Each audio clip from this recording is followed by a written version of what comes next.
Le Coran, de l'arabe al-Quran, qui signifie récitation ou lecture, est le livre fondé de l'islam, une religion partagée par plus d'1 milliard de fidèles dans le monde.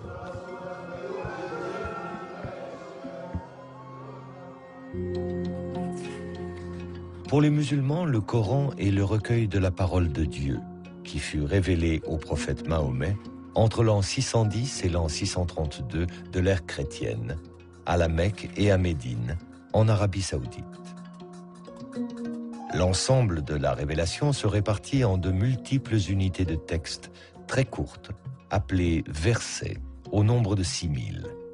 Dans le Coran, ces 6000 versets sont regroupés en 114 chapitres, appelés sourates, identifiés par un titre de longueur variable et organisés selon un classement précis, des sourates les plus longues aux sourates les plus courtes.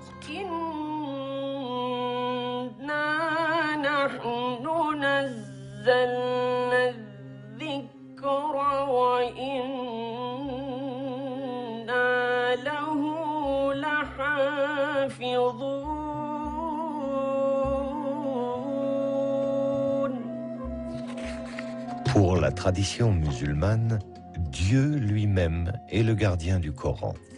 C'est-à-dire qu'il n'y aurait eu tout au long de son histoire qu'une seule et unique version du texte coranique, inchangée depuis 14 siècles.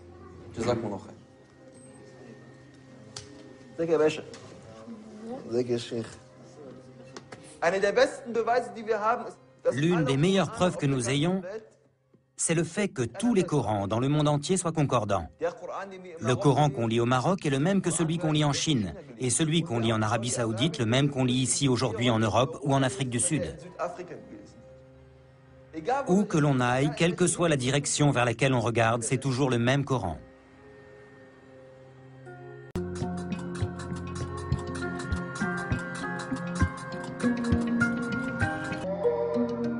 À cette époque, l'Arabie n'était qu'un vaste désert que parcouraient les nomades et leurs caravanes.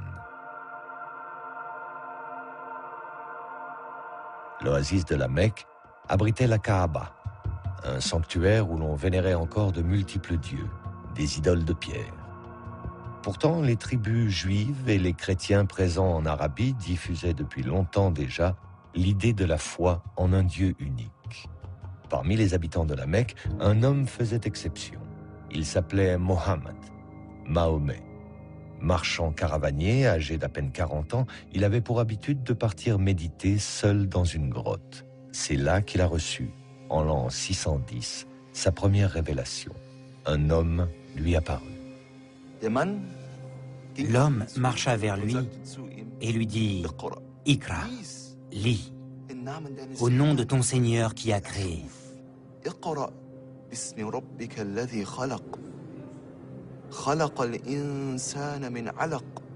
Qui a créé l'homme d'une adhérence. Lis. Ton Seigneur est le très noble.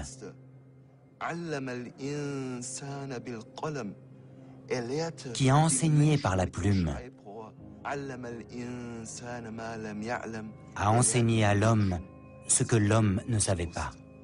Et cet homme que le prophète Mahomet a vu, c'était Djibraïl, l'archange Gabriel. Cet archange en qui les chrétiens et les juifs croient aussi.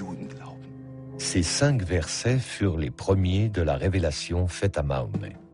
La révélation, tout entière recueillie dans le Coran, affirme avant tout que Dieu est unique et que Mahomet est son ultime prophète, son messager, dans la lignée d'Abraham, de Moïse et de Jésus.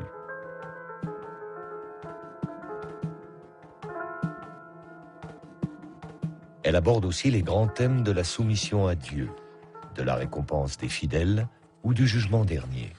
Elle annonce enfin la venue d'une communauté nouvelle, celle des musulmans, et édicte les lois qui vont la régir sur le plan des rituels religieux, de l'organisation sociale, de la politique.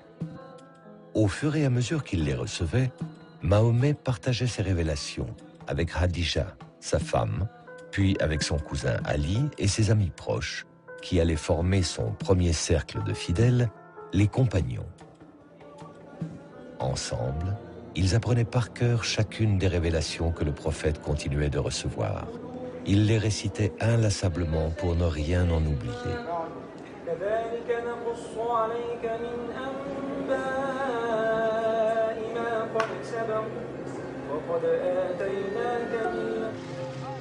Si la Mecque est aujourd'hui le lieu le plus sacré de l'islam, appelant chaque année par millions les musulmans au pèlerinage autour de la Kaaba, il n'en fut pas ainsi au temps du prophète. Les Mécois se montrèrent tout d'abord indifférents aux prédications de Mahomet. Mais quand le prophète les exhorta à renoncer au culte païen des idoles, ils se mirent à le persécuter. Mahomet fut contraint de quitter la Mecque. C'est à Médine, une oasis où vivaient de nombreux Arabes convertis au judaïsme, que le prophète s'installa en l'an 622 avec ses premiers fidèles, les compagnons, dont Abu Bakr, Omar, Ousmane et son cousin Ali. Médine fut sacrée capitale du premier État islamique. À la tête d'une communauté nouvelle et dotée d'une puissante armée, le prophète Mahomet partit à la conquête de nouveaux territoires.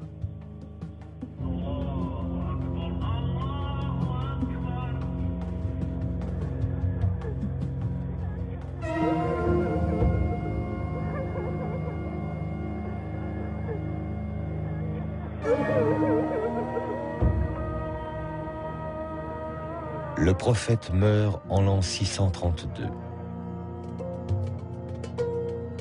À sa mort, la presque totalité de la péninsule arabique s'était ralliée à la foi monothéiste de l'islam,